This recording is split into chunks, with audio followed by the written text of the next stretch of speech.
ভগবানের জন্য করা কাজকে বলা হয় অকর্ম। হ্যাঁ, সনাতন শাস্ত্রে আমরা সবাই কর্ম বলতে জানি, কিন্তু আমরা আরো দুটো শব্দ কোনোদিনও শুনিনি।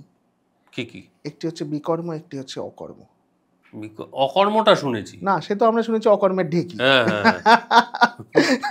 কিন্তু অকর্মের ঢেকির যে অকর্মটা, সেটা কিন্তু অকর্ম নয়। আচ্ছা, সেটা অ্যাকচুয়ালি বিকর্ম। সেটা বিকর্ম। ওকে, তাহলে কি কর্ম, অকর্ম, বিকর্ম কি আগে জেনে নি। যে কোনো কাজ যখন নর্মালি আমরা করছি সেটা কর্ম।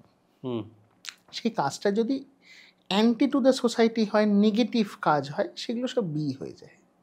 আচ্ছা, বিকর্ম। বিকর্ম হয়ে যায়। আর অকর্ম হচ্ছে সেই পরিস্থিতিটা যেখানে আমি একটা কাজ করছি, তার কোনো কার্মিক রিয়াকশন নেই, মানে সেটা থেকে পাপ বা পুণ্য উভয়ের মধ্যে কোনোটাই হয় না। আচ্ছা, তার থেকে সুকৃতি হয়। মানে অকর্ম বলতে ভগবানের জন্য করা কাজকে বলে অকর্ম। ভগবানের জন্য করা কাজকে বলা হয় অকর্ম। হ্যাঁ, তার কারণটা হচ্ছে এইখানে যেটা বুঝতে হবে সেটা হচ্ছে ওই যে কার্মিক প্রিন্সিপাল, কার্মিক সাইকেল, ওইখানে একটা থাকে হচ্ছে পাপ এবং পুণ্যের ঘোড়া। ঠিক আছে, আমি যখন ভালো কাজ করব আমার পুণ্য বাড়বে, আমি যখন বাজে কাজ করব তখন আমার পাপ বাড়বে।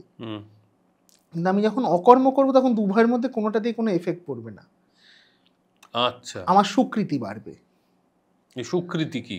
সুকৃতি হচ্ছে একটা কনসেপ্ট যেটা দিয়ে আমাদের ভক্তি অ্যাকাউন্টটাকে ডিনোট করা হয়, মানে it is like the currency for ভক্তি। আচ্ছা, ঠিক আছে, মানে আমি যত ভক্তি করব, যত ভক্তিমূলক কাজ করব, ভগবানের সেবা করব, বৈষ্ণবদের সেবা করব বা ভক্তদের সেবা করব, তত সুকৃতি আমার বাড়বে।